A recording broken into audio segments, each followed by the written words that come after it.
If you want to make 100,000, 200,000, 500,000, even £1 million, tech sales is where you're going to do it. I don't think people even realize how lucrative it is as an area in tech. I've been working in tech sales for the last 6 years, 5 of those years spent at Microsoft, and I've literally seen people buy houses, go traveling, buy lots of designer items based on their bonuses in tech sales, let alone their actual base salary as part of their job. If you don't know what tech sales is, or you haven't seen the million videos about it now, it is essentially connecting customers with the technology they need to solve their problems. When we say technology, we're usually talking about software, so anything that's on people's devices. And when we say customers, we're not talking about B2C, so business to consumer. We're usually talking about B2B, so business to business. I'll give you guys an example. During COVID, lots of companies had to go remote. Obviously, we were all working from home, and they needed the technology to allow them to do that.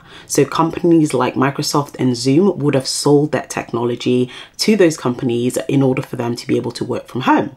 And that's essentially what B2B software sales looks like. When it comes to different roles in tech sales, they're usually split up in 3 different areas. So sales, pre-sales, and post-sales. Sales roles are usually responsible for 2 things. Number 1, generating and closing deals. And number 2, building and maintaining the relationship with the customers. There are 2 different types of roles in the sales part of tech sales. This is usually business or sales development representatives, and then account managers. SDRs and BDRs are responsible for searching, identifying, and prospecting new customers, making lots and lots of cold calls and sending emails, and then also setting up the meeting that they're going to have with the account manager. So they are really the early stages of the sales pipeline. I honestly think that when people think about tech sales, they think about SDRs and BDRs. So they imagine people sat in the offices, on the phones all day, calling people, begging them to listen about their technology and their offering, and then them getting shut down. So people putting the phone down on them, people shouting at them. And it does happen. Unfortunately, that's just part of the role, but it is a core function of tech sales. SDRs and BDRs tend to be earlier in career, so they tend to make a lot less money, but they do have the opportunity to earn a lot still in comparison to other jobs in other industries. The second part of the sales function is account managers. You might know them as account executive, account directors, client directors, regional sales managers. There's lots of different names for this role, but it's essentially the same thing. Account managers are responsible for building and maintaining a relationship with customers, finding out what their needs and concerns are, and then selling them a technology which solves their problems. This role entails having lots of engagement with the customer, as you can imagine, lots of meetings, an ability to be able to close the deal. So you'll often see account managers in meetings or at lunches. They tend to be the ones who are taking the customer out, making sure that they're happy. It seems like a fun job. It's a lot of responsibility though.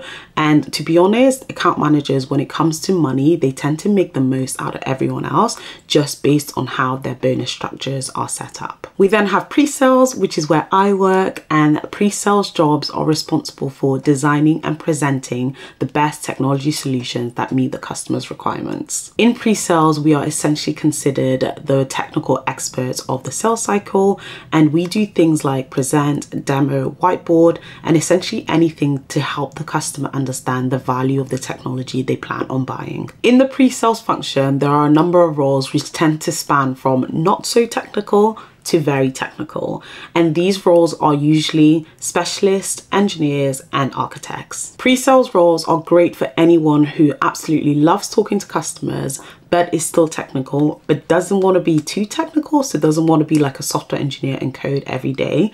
That's why I love the job, because you still get to be close to technology without actually having to be in the nitty-gritty of it all. Pre-sales is also great because you're still a technologist, but you still get paid a bonus like a salesperson, not necessarily as high as account managers and SDRs, but still a good amount, which is why I love the role so much. And then finally, we have post-sales, and post-sales are responsible for building customer satisfaction, building customer loyalty, and essentially retaining the customer for repeat business. Post-sales jobs are all about keeping the customer happy, kind of like sales roles, but after the sales has been made. So how do we keep the customer happy? How do we keep them using? And how do we get them to buy the next thing? Customer success managers are the people who are responsible for that post-sales relationship with the customer, and they're usually working with support engineers, and the engineers are the technical people who actually do things like the troubleshooting and the fixing of any issues that may come up for the customer. You're going to hear so many roles within tech sales, and then you need to really think about what sounds interesting for you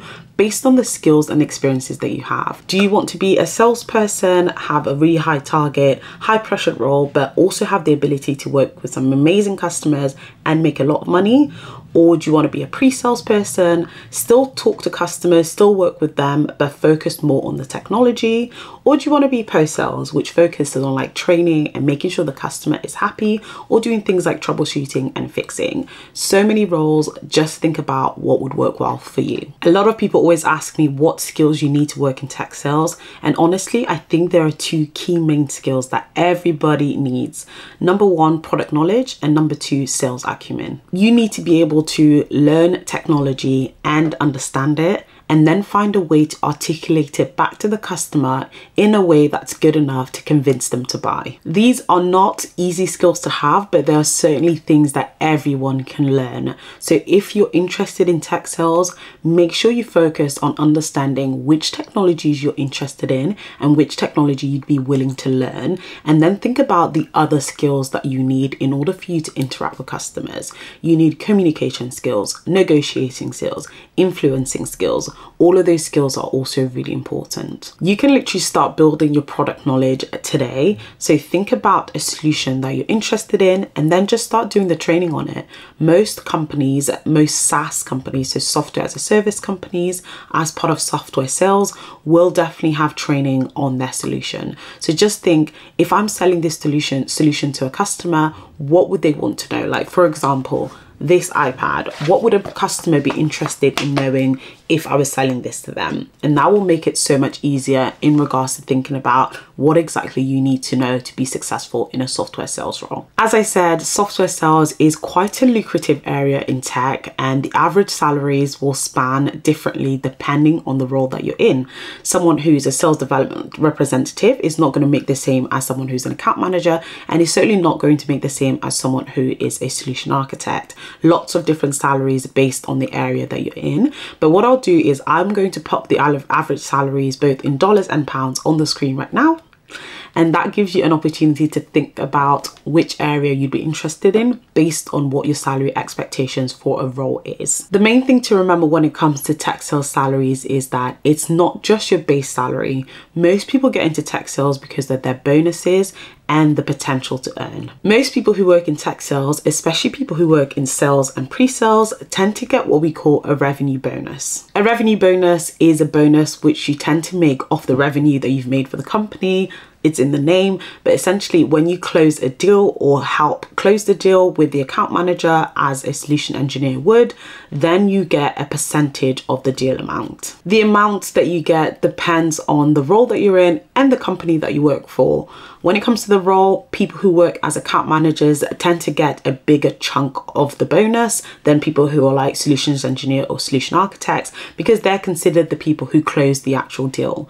And then when it comes to the company, it really depends on your company's bonus structure. They might give you 5%, they might give you 10%, they might give you 15%, which is probably unlikely, but it really just depends, which means that you can make a lot of money. So for example, if I was to sell, I don't know, Teams licenses to McDonald's and the deal size was 1.2 million, if I make that deal and close it and I get 10%, that's £100,000 that I've made as a bonus. And that sounds like crazy to a lot of people, like 100,000, that is a lot of money, but that is how much money account manager, solutions engineer, people who work in tech sales can really make. And often you don't just get individual revenue bonuses, you also get like your team revenue bonus. So even if you're not doing well with your own accounts, with your own deals, you can still make some money if the overall team does well. So essentially what I'm trying to say is that when it comes to tech sales, there is the opportunity to make money, money, money. So make sure that when you're applying for a job, do your research on the company, the bonuses that they offer, the bonus structure, like what percentage do I get back? Is Is it capped? Is it uncapped? But also remember, tech sales salaries are generally not low. Our base salaries are also a good amount. So make sure you go in there and do your research and find out what is the average salary for the job that I'm applying for, and what can I get if I'm applying for this company. Outside of high salaries, the other pros when it comes to tech sales are, number one, being in demand. Sales in general is in demand. It is a core function of all companies. All companies want to sell their products, so they need people to do that. So that means that we will always be in demand because of our skills, and specifically with tech, because tech is booming right now. Don't worry about what you've heard on the news. Tech is still growing. We still have a long way to go. Therefore, we're always going to need people who have tech sales skills. The second pro is, of course, tech sales is within tech. So you get the opportunity to potentially work with companies which have a great tech culture. So think about things like flexibility, great benefits, good team culture as well. So that's definitely a pro and one of the reasons why people go into tech sales. But of course, there are cons like every job. Number one, tech sales is still sales. So remember that this is probably going to be a high pressure job, even if the culture at the company is better than it would be if you were doing sales in recruitment or pharmaceuticals. Sales is still sales. So there will be that pressure of hitting targets, hitting your number, especially if you're going into like an SDR or BDR role and an account manager role. So make sure that you keep that con in mind, because obviously it will impact your work-life balance, your day-to-day, and it's probably one of the reasons why some people don't want to go into this part of sales. The second con, I would say, or at least difficulty or challenge when it comes to tech sales, is that there's a steep learning curve, especially if you don't come from a technical background. You have to learn a lot. Imagine you need to know about a technology which you've never seen before, you've never worked with before, and then you need to be able to present that back and speak to a customer about it. They're going to ask you questions, they're going to expect you to know, and the company also expects you to know. So there's a lot to learn, especially as you get more technical. So if you become an engineer or an architect, there's even more learning, there's even more things for you to do. You have to learn how to do things like whiteboard and demo, and then you also have to take your certifications. So there is really a lot of learning, but that's just the beauty of tech in general as well. But the extra bit for tech salespeople is that we obviously also need to have that learning and play it back to a customer. So keep that in mind when considering this part of the industry. If I was to restart with tech sales again in 2024, these are the areas that I would focus on. Number one, cloud computing. Number two, data and analytics. Number three, cybersecurity. And number four, CRM, so customer relationship management, in no particular order. The reason why I say this is that as someone who works in tech sales, these are the companies, or these are the solution areas that I tend to see that are hiring for tech sales people. So for example, companies like Microsoft, Google, and Amazon are the biggest cloud providers in the world, and they have huge sales functions. Like they have entire subsidiaries just focused on sales. So if you're interested in cloud computing, then I would definitely go on their website and start training on their solutions. So start training on Azure, start training on AWS, start training on GCP. And outside of just tech sales, cloud computing is obviously a great skill to have, but I think it's a great place to start when you're starting on your tech sales journey. And the same goes for the other solution areas. I would do some research on the most in-demand data and analytics, cybersecurity, CRM solutions. So for example, Salesforce is one of the most known CRM solutions in the world. And then what I would do is I would start training on those solutions, building the skills. As I said before, most companies will have the training of their solution on their website. Usually it's to teach their customers, but also to teach their sales team and anyone who wants to build the skills in that space. So I would 100% start with product knowledge, start taking the training, start taking the certifications, and really start to know enough about the solution that you feel comfortable talking to other people about it. Once you focus on product solution, then I would focus on sales skills.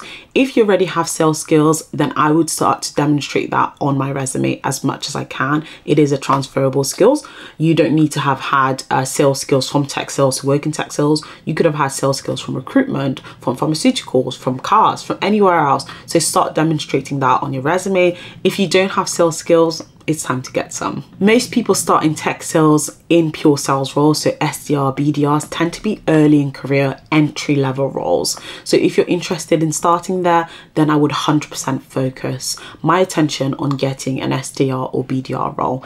If you want to go into a technology role, you can look for junior solution architect, junior solution specialist, junior solution engineer, but they're not as frequent as SDRs or BDRs. So focus on getting your education, I would say. So focus on doing your degree in computer science or any other technical area, and then you can apply for things like graduate schemes if you're looking to go into that more technical space. You can find entry-level tech sales jobs in most of the popular online job boards that we already use, but my favorites tend to be otter.com, LinkedIn, and Indeed. So make sure that you're doing your Googles, your searches on those platforms for those entry-level tech sales jobs. As I said, those tend to be sales development representative and business development representatives as well. And finally, as I always say, network, network, network.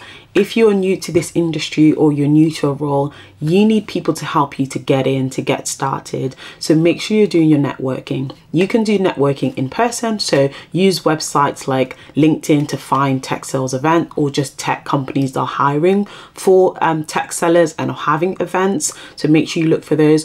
Or you can also use LinkedIn online to find people who are already working in tech sales and ask them for help. Trust me, most people, if you put a personal message, will respond, especially if they're not like super busy or they're not inundated with messages like me. I'm sorry, I try to get through them. But most people will be happy to help if you just say, look, I'm looking to get into tech sales. I have this experience. Can I have a coffee with you? They would be more than happy to talk to you. And if they don't, just keep looking for other people. And then also just use your own platform. Let LinkedIn know that you're looking. Put out a post and let people know. That tends to get traction, and people are going to find you and give you some opportunities, hopefully, or support you in finding people that can. So make sure that you're networking. Well, that's it for today, guys. I hope you enjoyed this introduction into tech sales. If you have any more questions about the industry, the space, the roles that I talked about today, then please comment them down below. I'm going to do some more follow-up videos on tech sales and go deeper into different roles, especially mine. So make sure you look out for those. But thank you so much for watching, and I'll see you in my next video. Bye.